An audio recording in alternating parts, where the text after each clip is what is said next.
It's rare that something has the potential to help both our bodies and the planet at the same time.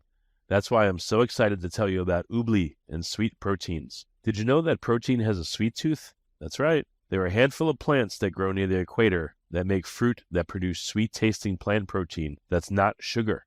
These are called sweet proteins. Sweet proteins are amazing tricksters and taste absolutely delicious. But better yet, they're digested just like any other dietary protein. That means they have no impact on blood sugar or the gut microbiome. Oobli uses sweet proteins to make incredible plant-based, low-sugar, sweet iced teas that are craft brewed with clean, fresh ingredients and zero artificial sweeteners. No stevia, no sugar alcohols.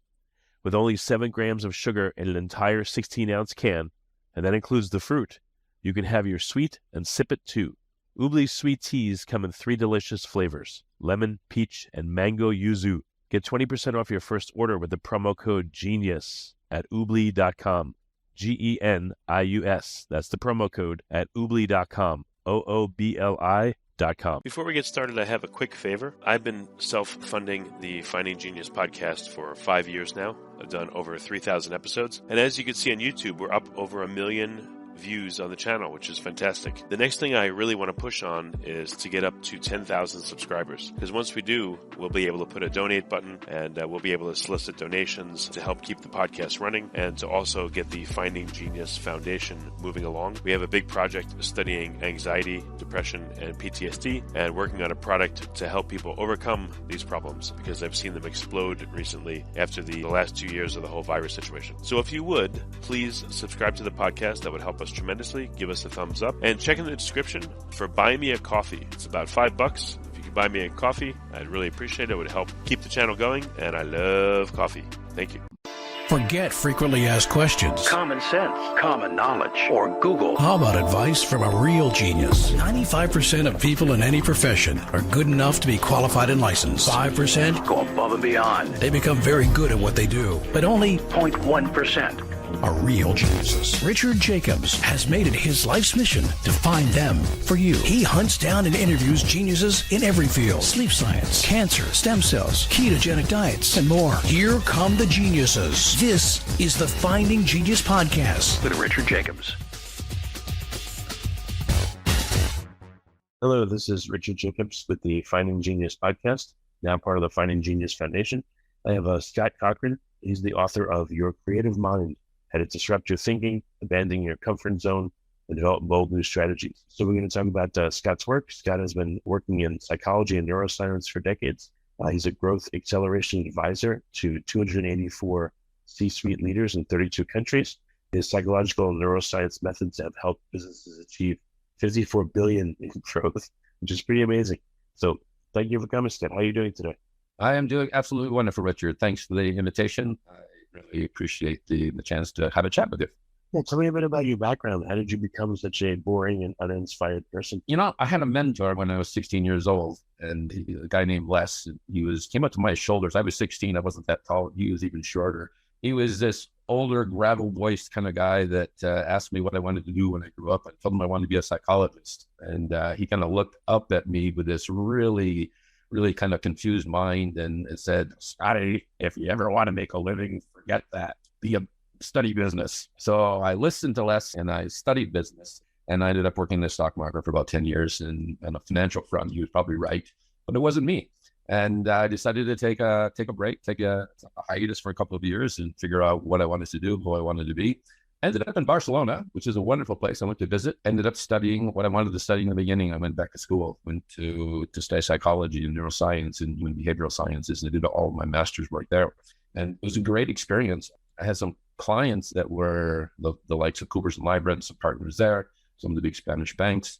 And the more I studied about human behavior and psychology and neuroscience, the more those relationships changed. It kind of turned into what I do now, to be quite honest. There was never this conscious decision I'm going to do this, or I'm going to be that. It was really a flow. What I was doing turned into something that took a new shape. It took a shape around creativity and knowing oneself and getting inside oneself. How did you get some of your first gigs to consult with companies, or, what did that look like? It was all just through introductions. I mean, when I first went to Barcelona, first of all, I didn't really speak any Spanish whatsoever. So I landed really like on my own and, gee, what's going to happen here? So I sent out some faxes back in that technology, and I sent out a slew of faxes to some companies offering that I might be able to help them with their commercial expansion into the English speaking world. So they started to hire me to come and help them with that sort of work. And then as my focus started to change along with my studies, I got introduced to other companies. It was all through word of mouth, to be quite honest, Richard. I never did any marketing or anything after that. I worked very closely with marketing departments, but my growth, my career has all happened through just word of mouth. Yeah, no, that's excellent. Any favorite stories you have from, past clients you advised, projects you did that worked really well? I think there was this big turning point, and this happened around mid 2000s. And I was working with a big yogurt company then. And we wanted to expand. We wanted to take the company to new places and find new ways of doing things.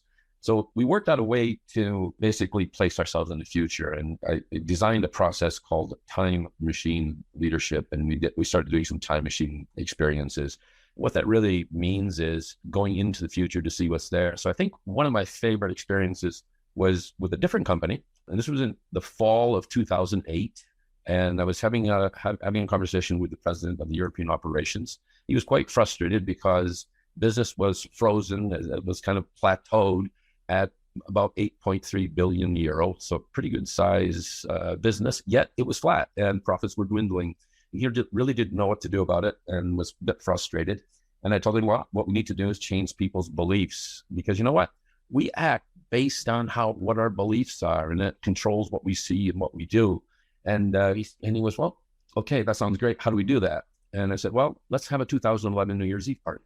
And he kind of looked at me with his head cranked a little sideways and finally agreed. And we threw together this 2011 New Year's Eve party that we held third week of October in 2008. We pulled 65 European leaders together in one place in Barcelona, and it all decorated as 2011 full-blown New Year's Eve party. It was come as you will be.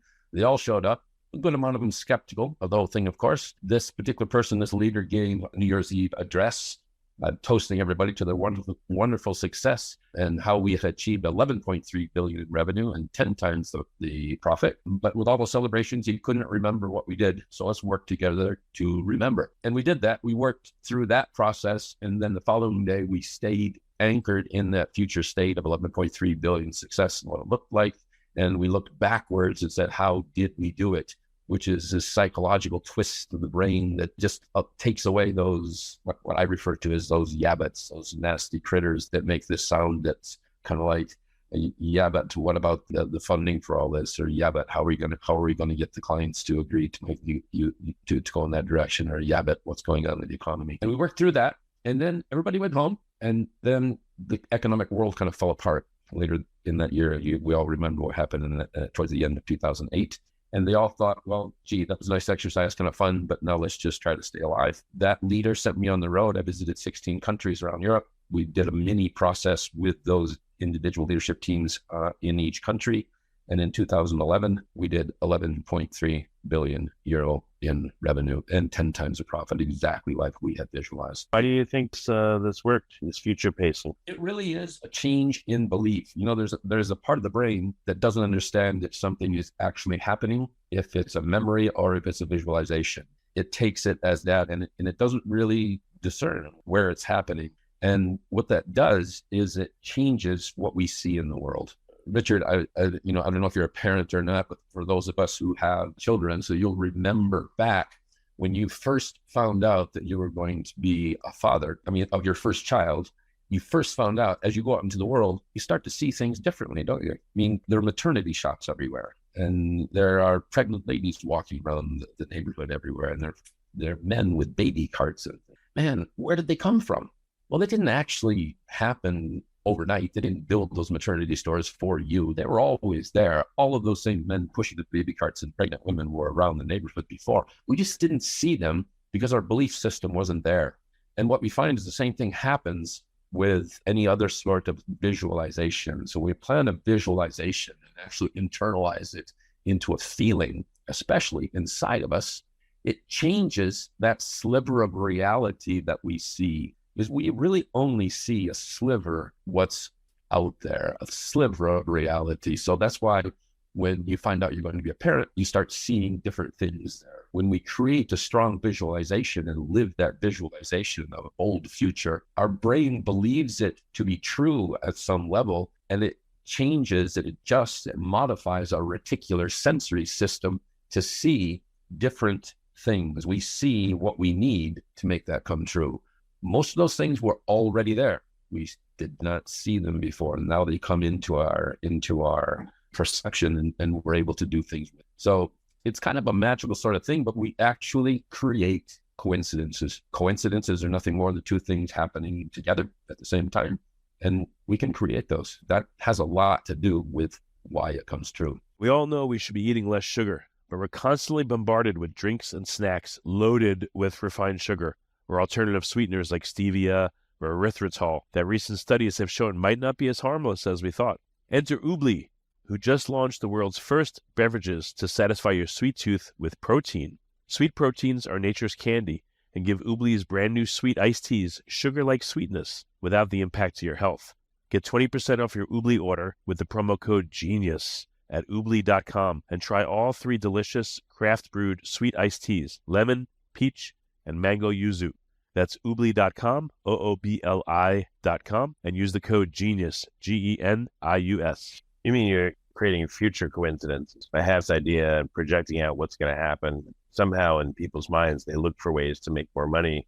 They look for ways to meet that expectation you set out. And that's what happened. Exactly right. And, you know, there's a writer named Peter Williams. Williams has this quote about visualization.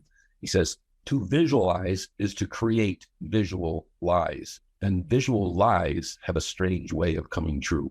And I find that to be absolutely accurate. We create a visualization. Our mind goes to work to close that gap. It looks for what it needs to make that come true. And it feels a bit like magic sometimes. I've seen it work over and over and over again. In the story of the $8.3 to $11.3 billion company, we repeated the process for 2015 with $15 billion, and we completed exactly $15 billion. We did it again in 2018 for $18 billion, and we completed $18 billion. And the story's been the same with so many other companies and so many other ventures that I've worked with over the last 30 years. It's kind of magical. Now, Richard, don't get me wrong. It's not that there isn't work that goes in around that. I mean, these companies that do this and create these bold visions and bold strategies of how to move forward have to put in to actually make that come true. Diligence becomes a very important factor in follow through. Okay.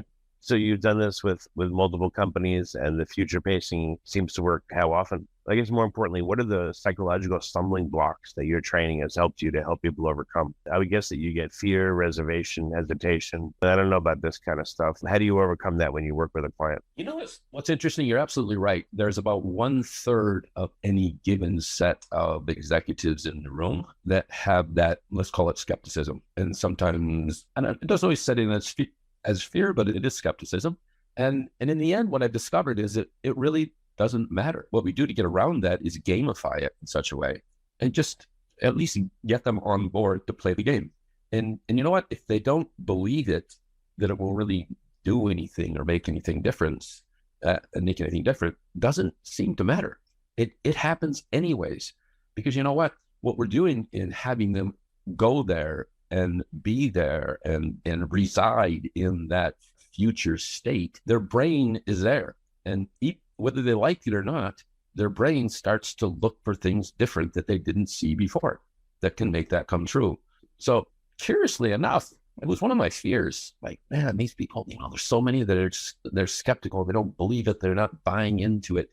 And what I discovered is that it just doesn't matter. Their brain does what it needs to do anyways. And they start seeing different ways forward. They start seeing different solutions. They start recognizing that the person sitting right beside them in that conference is exactly the person they need to take another step forward.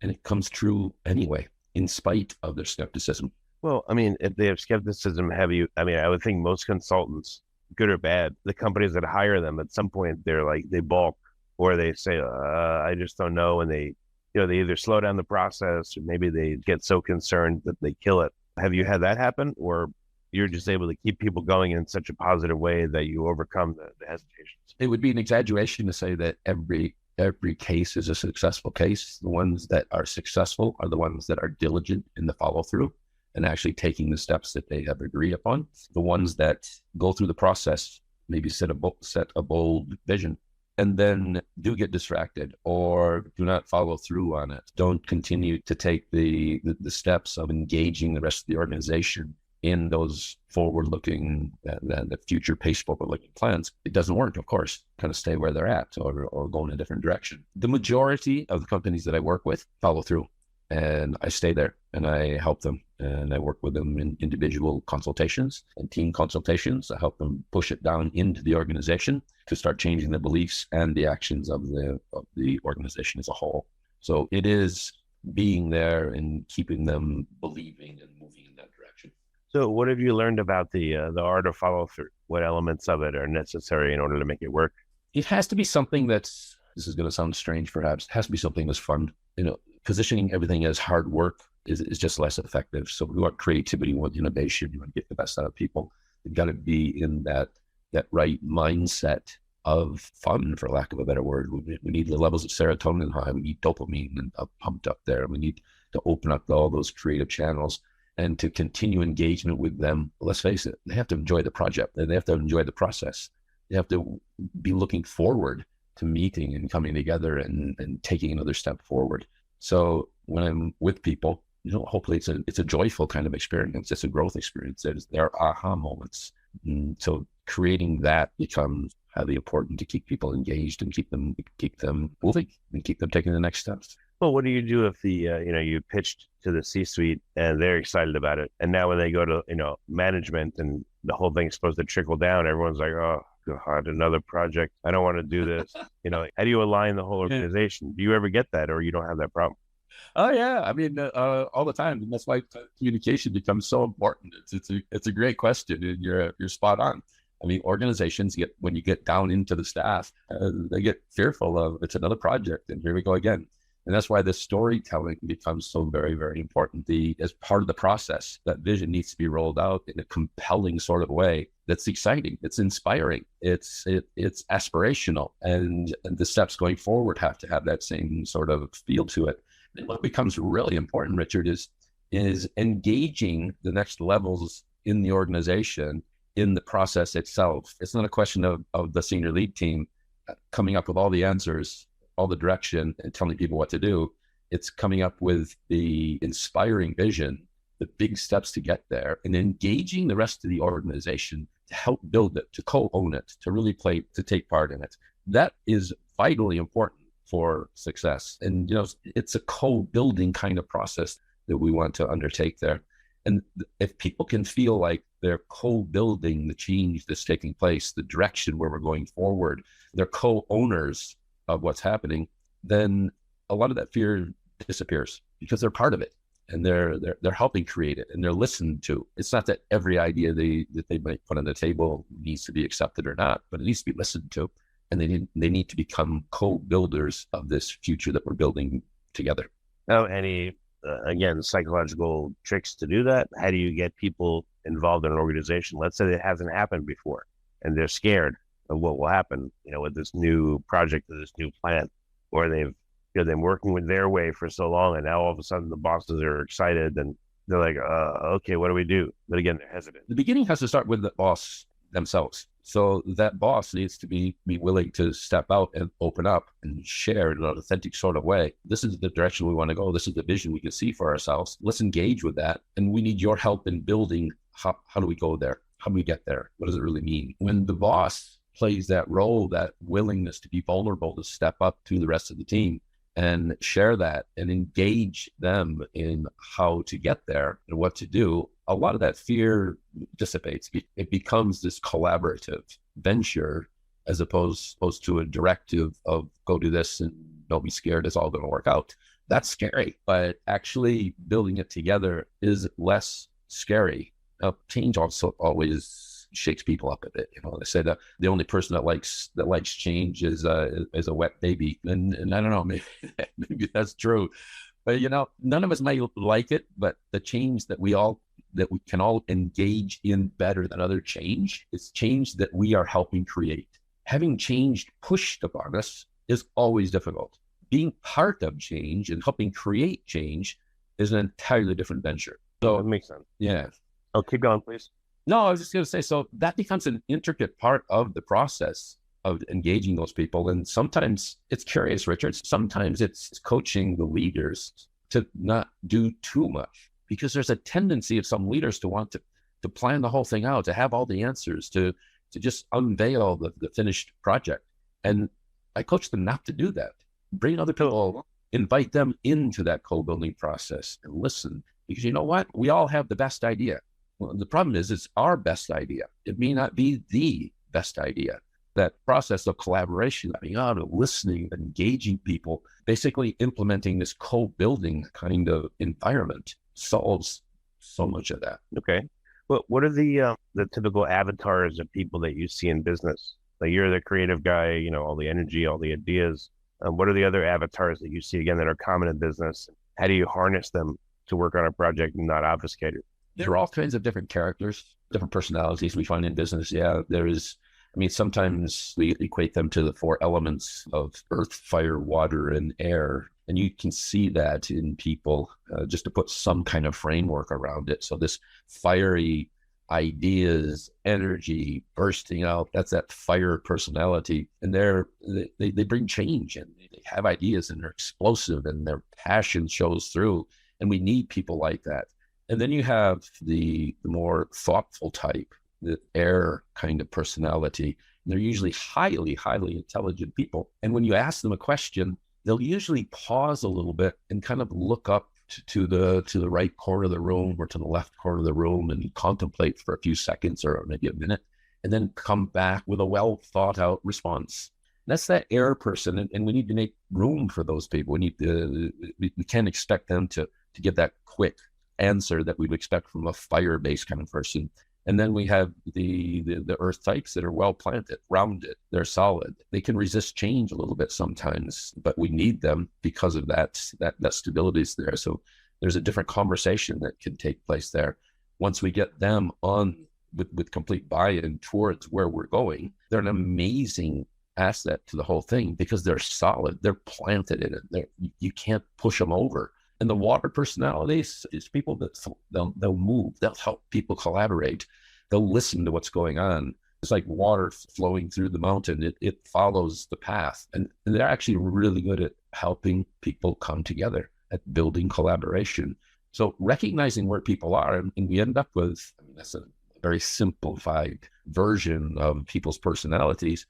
When we take that, though, and recognize what's the mix that we have in our team, in our company, we can start to take advantage of the attributes of any one of those 4 elements and help each other in some of the other behaviors that may not be attributes. Any one of those characters can demonstrate some wonderful attributes, but may also have some shortcomings that we need to help them with. Gotcha. In regards to your book, what was the published date? How long has it been out? Your Creative Mind was a book that was published in 2016, so it's been a while. Okay. Yeah, well, that's good. What's some interesting feedback you've gotten from readers? That's why I asked. Who knew you may not have gotten? That's Exactly.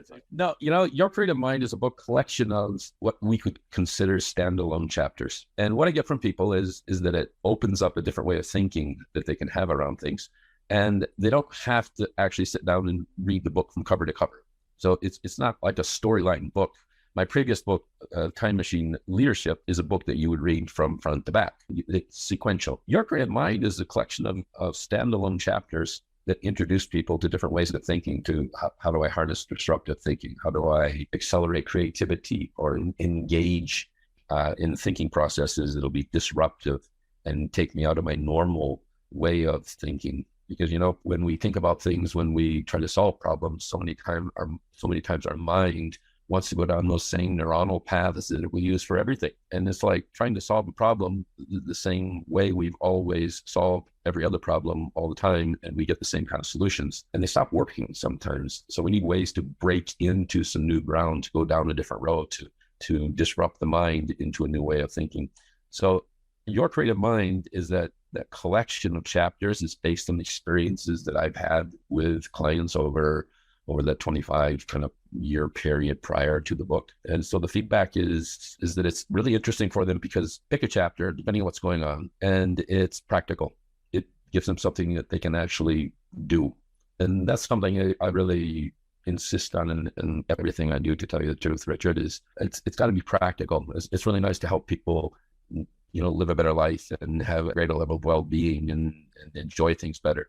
But it has to turn into something practical. It has to go somewhere. We're here to make a difference, to disrupt our thinking, to build something greater. Okay. What's next for you? What's your future look like? Have you held a party for 2026 for yourself? In essence, yes. It's a great question, because I am in this phase of literally working with my team in devising that future as well. I'm finding more and more joy in helping executives find that balance of flow and balance of disruptive thinking and success and going to new places.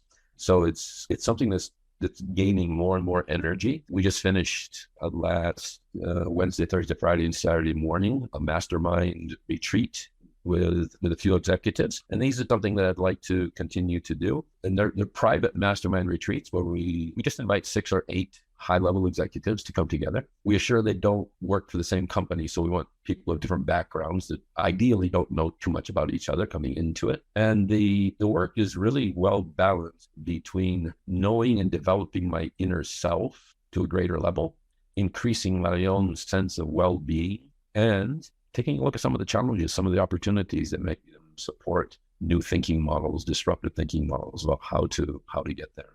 I think those are really exciting experiences. And in everyone we do, we want to build in that energy, kind of spiritual sort of pillar as well, of who am I and why am I here? And how do I develop that as spiritual, not necessarily as religious? Everybody makes their own choice about that. But in this case, for example, we had this mastermind in Boulder, Colorado, in Chautauqua, which is this retreat space in front of the Flatiron Mountains, about 23,000 acres of woods and trails and things like that around it. So we did a forest immersion, and we got to know ourselves better through contact with forest, contact with the 5 senses, deeper reflections into inner meaning and who am I and how do I bring a greater level of well-being to myself. And we carried that forward into building out creativity and exploring different challenges that any one of the participants may be having and looking for ways forward there. And the other piece we do there, Richard, is we pull in some other disruptive thinking or self-exploration tools, like working with art. So there may be some disruptive kind of drawing with a non-dominant hand and getting into oneself to discover things that may not be right there at a conscious sort of level. So a very deeper right brain experience. Okay. So that's something that's becoming more and more important. And then it's really continuing that work with senior leaders, which I so thoroughly enjoy. I never thought I'd do anything more than 10 years. 10 years, I'm going to do something else for 10 years. I've been doing this for 32 years, and I'm not even halfway done. That's great. My wife asked me, she said, when you retire? I'm like, retire from what? I'm just having too much fun. I'll retire when they dig the hole. Well, very good, Scott. Can you repeat the name of the book as a resource? And then what other resources do you have for listeners that want to get into a more creative role in their lives and business? My book is Your Creative Mind. That's available on Amazon, along with my previous book, Time Machine Leadership. I mean, with that, you'll capture a lot of what we've been talking about here today, Richard. And just some other pieces I think can be really, really helpful about living with more joy, well-being, and being more productive. And a really fun resource there is a movie called About Time. It's a film that I recommend to most of the people I work with, to be quite honest. It has Rachel McAdams in there in one of her first roles, and Billy and I, some people like that. It's very entertaining and has some great lessons about how to live life on a daily basis, having more joy and getting greater results. So I think that's a wonderful resource and really, really fun. And then at the base of joy and living well, I've always believed is being in the moment that we're in. We spend so much time projecting ourselves into an imaginary future that doesn't even exist yet, or projecting ourselves into past that's nothing more than remnant energy, when the real joy of life and our real productivity comes from being where we're at when we're there. So that ability to stay in the now is something that I end up doing a lot of work with executives. We spent a lot of time on it in our retreat here over the last few days, and it's tremendously satisfying to oneself, to spend more time in the moment that we're in. And our productivity, our creativity, our genius takes another step higher when we are there. Probably one of the best resources around that was a book written by Eckhart Tolle, Tolle, quite a few years ago, called The Power of Now. That's like just a great resource book to have. Eckhart also has a full recording of himself reading the book, which I find very useful as well. So those are two kind of cornerstone pieces there. And the other one's more of a study, kind of a manual sort of thing going forward. Well, very good. Well, Scott, we're out of time, but thank you for coming and for your enthusiasm, energy, and ideas. And I think it's been a very good call. So I appreciate you being here. Thank you. Richard, thank you so much. Hope to talk to you soon. Take care. Remember, if you're looking for groundbreaking low-sugar products, head over to oobly.com and try the world's first iced teas made with sweet proteins, the future of sweet. Because we all deserve to feel good about healthy sweetness. Use the promo code GENIUS at oobly.com and get 20% off their lemon, peach, or mango yuzu sweet iced teas. Oobly is sweet without sacrifice. Website is oobli.com. Promo code GENIUS, GENIUS. If you like this podcast, please click the link in the description to subscribe and review us on iTunes. You've been listening to the Finding Genius podcast with Richard Jacobs. If you like what you hear, be sure to review and subscribe to the Finding Genius podcast on iTunes or wherever you listen to podcasts. And want to be smarter than everybody else? Become a premium member at findinggeniuspodcast.com. This podcast is for information only. No advice of any kind is being given. Any action you take or don't take as a result of listening is your sole responsibility. Consult professionals when advice is needed.